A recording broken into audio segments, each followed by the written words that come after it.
नमस्कार, मैं सोमेश कुमार। हमारे साथ में है राजनीतिक विश्लेषक और वरिष्ठ पत्रकार प्रद्युमन जोशीला जी। प्रद्युमन जोशीला जी, आप बिहार के चुनाव में आए और आज छठ के पर्व के ऊपर आपको सबसे पहले तो छठ पर्व की बहुत बहुत शुभकामनाएं।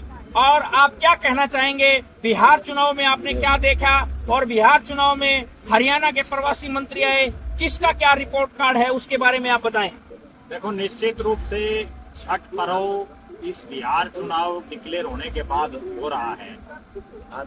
हर बिहार वासी में बड़ा उत्साह देखने को मिल रहा है और जिस तरह से छठ के पर्व का अपना एक महत्व है, उसी तरह से प्रदेश में जो विधानसभा के चुनाव हो रहे हैं उनका भी अपना एक विशेष महत्व है। बिहार में एक चीज तो हमने बिल्कुल देखने को मिली कि यहाँ जो कांग्रेस पार्टी जो देश में विपक्ष में सबसे बड़ा दल है, उसका कोई बहुत बड़ा प्रभाव इस बिहार में नहीं दिख रहा। कहीं ना कहीं यहाँ मुख्य मुकाबला केवल जो लालू प्रसाद यादव की पार्टी है आरजेडी, जिसको तेजस्वी अभी फिलहाल लीड कर रही है, वो वर्सेज जो बीजेपी और नीतीश कुमार, वहाँ दो ताकतें इकट्ठी लड़ रही हैं। हालांकि चिराग पासवान और भी कई नेता उनके साथ हैं, लेकिन दूसरी तरफ जो इंडिया अलायंस है उसमें कहीं ना कहीं सबसे बड़ा चेहरा है तेजस्वी यादव। कांग्रेस के नेताओं का कोई बहुत बड़ा प्रभाव इस इलाके में नहीं दिख रहा है। एक बहुत बड़ा फैक्टर बिहार में प्रशांत किशोर क्या कर पाते हैं, क्योंकि प्रशांत किशोर जो एक राजनीति में एक बहुत बड़े जो है स्ट्रेटेजी बनाने वालों के तौर पर जाने जाते हैं और उन्होंने सीधा चुनाव लड़ने का ऐलान किया, पार्टी के लिए मेहनत की। उसका क्या रिजल्ट जनता देती है वो भी जो है आने वाली 14 तारीख को पता चलेगा। एक विशेष बात ये भी है बिहार चुनाव की कि 14 तारीख को जो बाल दिवस मनाया जाता है, जिस दिन ये चुनाव परिणाम आएगा, उस दिन किसकी लुटिया डूबेगी और कौन यहाँ सत्ता का सरताज बनेगा। बिहार का ये चुनाव ना केवल बिहार की राजनीति की दशा और दिशा बदलेगा, बल्कि पूरे भारत देश में एक नया मैसेज आएगा। अगर यहाँ से इन हालातों और इन परिस्थितियों में एनडीए सरकार बना लेती है तो मोदी का जो विजय रथ है वो 2029 में भी बड़ी तेजी से चल सकता है, जिस दिन जो 3 बार लगातार जीती। और अगर यहाँ तेजस्वी ने कोई नया गुण खिला दिया तो जो इंडिया अलायंस के दल हैं उनमें कहीं ना कहीं एक एनर्जी आएगी। जहां तक सवाल है हरियाणा प्रदेश से जो नेता आए हुए हैं, मुझे ये कहने में कोई संकोच नहीं कि बीजेपी और कांग्रेस में यही सबसे बड़ा डिफरेंस है। बीजेपी ने हरियाणा के अपने सबसे बड़े नेता, जो पार्टी के जो है मुख्यमंत्री हैं हरियाणा के, नायब सैनी से लेकर के प्रदेश के बड़े बड़े नेताओं की यहाँ ड्यूटियां लगाई है, जिसमें चाहे वर्तमान मंत्री हो, चाहे वर्तमान विधायक हो, चाहे पूर्व मंत्री हो, सबको यहाँ जो है अलग अलग हल्कावाई जिम्मेदारी दी है। दूसरी तरफ अगर कांग्रेस की बात करें, कांग्रेस ने कोई बड़ा चेहरा हरियाणा प्रदेश से इस इलाके में नहीं उतारा है। वो ये दर्शा रहा है कि हरियाणा प्रदेश के जो कांग्रेसी हैं उनका बिहार में कहीं कोई उपयोग पार्टी के नजरिए से नहीं दिख रहा है। अपने आप में हरियाणा के कांग्रेसियों के लिए बड़ा सोचने और समझने का विषय है कि पार्टी का आलाकमान आपको किस नजरिए से देख रहा है। जहां तक सवाल है हरियाणा से आने वाले नेताओं का, उनमें जैसा आपने भी बताया कि ओम प्रकाश यादव है जो अभी नारनौल के विधायक हैं लगातार तीसरी बार और मंत्री रहे हैं, और इसके साथ साथ चूंकि ये यादव बाहुल्य इलाका है, वो यादव सभा के भी प्रधान हैं।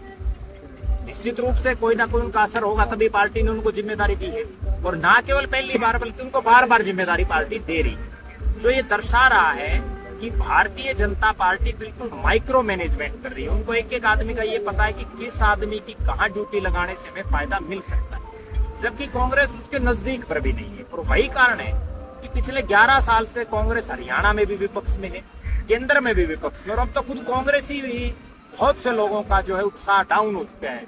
वो भी ये मानने लग गए भाई अब मुश्किल लग रहा है।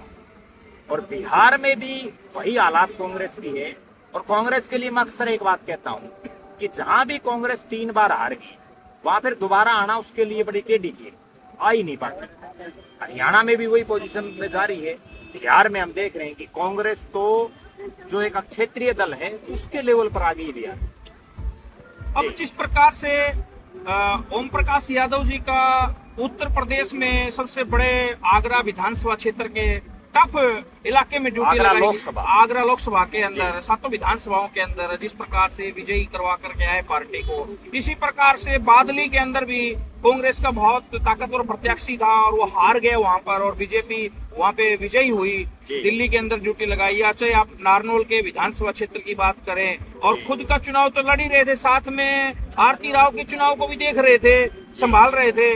तो ऐसा क्या है ओम प्रकाश यादव जी के पास की जादू की छड़ी की वो जहां जाते हैं वहीं विजयी पा करके आते हैं? मैं ओम प्रकाश यादव के बारे में एक बड़ी बात बता देता हूँ जी जिसका बहुत कम लोगों को उनके दिमाग में होगी।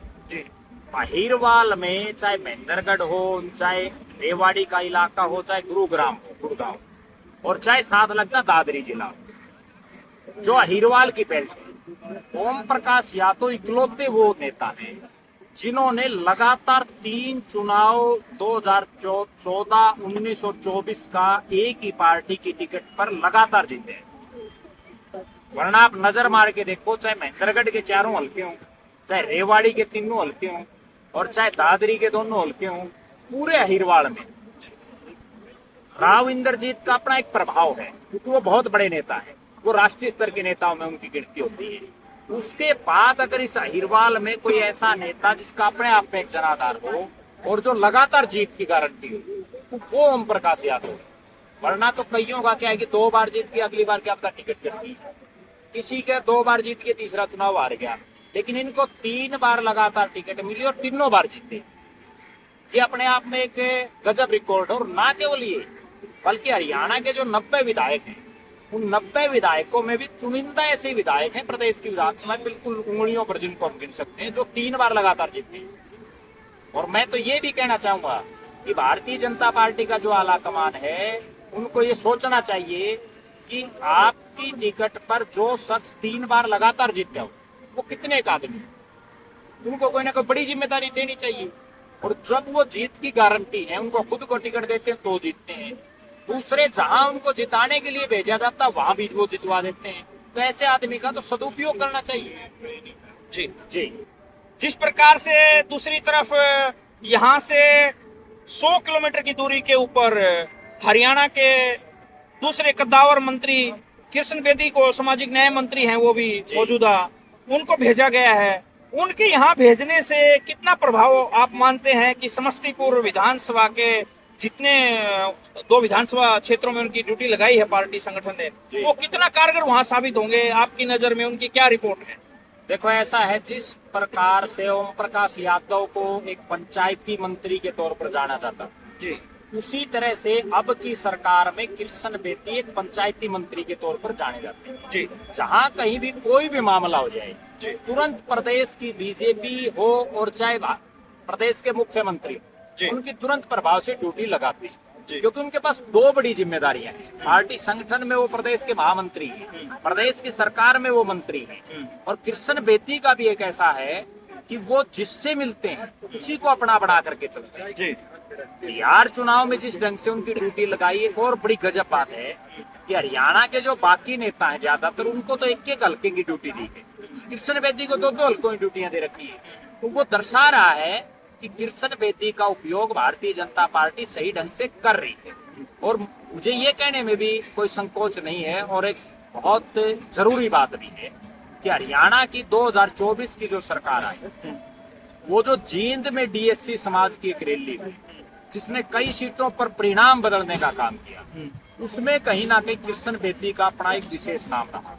और डीएससी समाज में आज तक के हरियाणा के इतिहास में वो सबसे चमकता हुआ सितारा दिख रहा है, जिनका भविष्य, राजनीतिक जो भविष्य, वो कहीं ना कहीं उज्जवल दिख रहा है। और बड़ी गजब बात उनकी ये भी है कि भले ही वो चुनाव हार गए पिछला, उसके बावजूद भारतीय जनता पार्टी के आला कमान ने उनका सदुपयोग करते हुए उनको मुख्यमंत्री का राजनीतिक सलाहकार लगाया, उससे पहले उनको मंत्री बनाया, और इस बार फिर उनको मंत्री बनाया। यानी पिछले 11 साल से वो लगातार चौधर में है, और एक ग्राउंड जीरो से उठ करके जो आदमी एक बिल्कुल साधारण कार्यकर्ता से लेकर के, और आज हरियाणा प्रदेश को इकलौते वो नेता है जो पार्टी संगठन में भी बड़ी जिम्मेदारी में है और सरकार में भी बड़ी जिम्मेदारी है। दूसरा एक और बड़ा अहम विषय कि हरियाणा के सबसे युवा मंत्री हैं और खेल विभाग और कानून विभाग के मंत्री हैं जी। गौरव गौतम जी, जी। उनकी भी बिहार के दरभंगा जिले में ड्यूटी लगाई गई है पार्टी संगठन के द्वारा। उनका आप क्या मानते हैं, उनका रिपोर्ट कार्ड आपकी नजर में क्या है, वो कितना प्रभाव बिहार की जनता में आम चुनाव में अपना दिखा पाएंगे? देखो, गौरव गौतम को बिहार में पार्टी समय समय पर पहले भी जिम्मेदारी दे चुकी जी उनको युवा मोर्चे में भी यहाँ बहुत बड़ी जिम्मेदारी दी गई जी और गौरव गौतम हरियाणा के एक ऐसे नेता हैं जी जिन्होंने बहुत कम उम्र में जी राजनीति के उन मुकामों को छुआ जो बहुत कम लोग छू पाए। जी पहले डॉक्टर अनिल जैन जो हरियाणा प्रदेश के प्रभारी रहे, जी उनके साथ उन्होंने बहुत लंबे समय तक काम किया। जी उसके बाद बीजेपी के जो और सीनियर नेता हैं, जी उनके साथ भी उन्होंने बहुत लंबे समय तक काम किया। जी अब 2024 के चुनाव में गौरव गौतम को उन दीपक मंगला की टिकट काट करके टिकट दी गई जिन दीपक मंगला को किसी समय मुख्यमंत्री का दावेदार तक भी माना जाता है, जी जिनको प्रदेश अध्यक्ष का दावेदार माना जी जाता है, और उनकी टिकट काट करके पहले तो उनको टिकट दी। जी वो टिकट मिलने के बाद जी दीपक मंगला ने उन करण सिंह दलाल को चुनाव हराया जी जो कई बार के विधायक, मंत्री और उस इलाके के बड़े प्रभावशाली नेताओं में रहे। जी करण सिंह दलाल का इतना बड़ा प्रभाव कांग्रेस में रहा जी। कि बिना टिकट डिक्लेयर किए उन्होंने जो नॉमिनेशन भर दिया, वे मेरी तो फाइनल है टिकट, हाँ और उस आदमी को उन्होंने चुनाव हराया। उसके बाद जब से उनको खेल और युवा मामलों का मंत्री बनाया है, तब से निरंतर हरियाणा प्रदेश में वो खेलों को और युवाओं के उत्थान के लिए लगातार जुटे रहे।